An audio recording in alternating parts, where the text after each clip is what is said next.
Africa Solaria Premium Stroller. So, this is good for newborn. Up to toddler na po ito. This already washed and ready to use. Wala po itong faded, wala siyang discoloration. Okay? So, high-seated, reversible, adjustable po yung kanyang handle. A4 cast po yung kanyang gulong. Later on, didiscuss po natin yan. And then, fully reclined na po siya. So, pakita natin yung details niya one by one. Ito yung kanyang canopy. So, pwede siyang full canopy ganyan dahil meron siyang lock dito para mag-fit. Ito yung kanyang peekaboo sa harapan pagka naka-reverse yung handle. Pulang-pula. Dito na sa kabila. Ayan. So, para i-fold po yan, pwede siyang ganyan muna. Ayan. O, pwede yung fold na fold. Tanggalin nyo na po siya sa pagkakalak. And then, ito po yung kanyang sitting position. Kinaganda po sa kanya, flat yung pagkakaupo sa kanya. And then, sa mga pads niya for newborn, meron siya sa head, meron sa body, and then meron pa siya ritong extra pad. Para mas malambot, comfortable si baby, hindi na po kayo bibili ng extra pad. And then 5-point harness po siya, press nyo na po sa gitna. Wala po siyang putol. Ayan. Okay? And then next natin, ayan, yung kanyang pinaka front handle. Press nyo lang po dito, kahit ano dyan sa kabilang side. Ayan. Paglalagay, tatanggalin si baby. And then leg rest adjustable para mas mahaba siya kapag nakahiga. Ayan.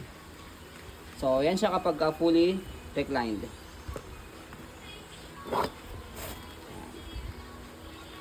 Okay? So next natin yung kanyang footrest, tapos yung gulong niya sa harapan. Budget meal, Africa. So this is premium stroller ni Africa. Para may idea po kayo sa mga brand new price ng ganito, maabot po siya ng 40. Ayan, aluminum po yung body frame po nito.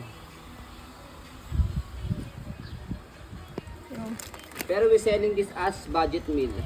Okay, para sa mga naghahanap ng mga budget meal stroller, yet gusto po ng branded at matibay, quality. Go. Ready? And then next natin, ayan, yung kanyang basket. Topper. Wait, may bayad ata kayo.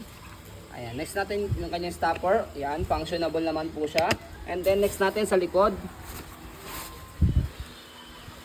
kung saan siya inuupo saka hinihiga. So dito siya, hatakin nyo lang po itong dalawa pagka gusto nyo po siya iupo. And then pag gusto nyo naman po siya higa, pull down nyo lang to. Okay, so meron siyang airways dito para comfortable sa likod ni baby. And then pakita natin yung kanyang handle. Ayan, yan yung handle niya. Gas. Gas-gas lang siya pero hindi siya literal na tear. Abis mo, hindi na yung, Okay. ano sa kajis? So next natin yung kanyang pagkaka-reverse. So as you can see, yung harapang gulong nag-swivel, yung likod hindi. Pero pagka ni-reverse natin siya, angat to, shoot doon. Yung kabila naman po yung mag-swivel. Ayan. So ang purpose po nyo, madali siya i-maneuver sa kaliwa, sa kay kanan. And then, adjustable yung kanyang handle. Okay? So sa pag-fold po sa kanya, balik lang ulit natin siya. Ayan. And then, next natin is sa pag-fold sa kanya. Make sure lang yung hand, yung gulong niya, naka-straight na ulit yung kanyang likod. So kinagandaan dito, one hand fold, one hand open. So try natin. Slide nyo lang siya, naka-unlock, press yung ilalim, angat, tapos pull down. Ganun lang. Kapag in-open, same lang din. Press yung ilalim, tapos bubukan nyo lang siya. Ayan. Pero kung di pa kayo sanay, pwede naman dalawa. Dalawang kamay. Ganyan nyo lang siya. Okay? Go. Ayan. Okay, as you can see, napakadali po niyang i-open saka i-fold. So ayan po, as you can see, very details po kami sa amin pong pag-video kasi amin shop policy, no refund, no exchange, what you see is what you get. So ayan po, maraming salamat, have a nice day and God bless po.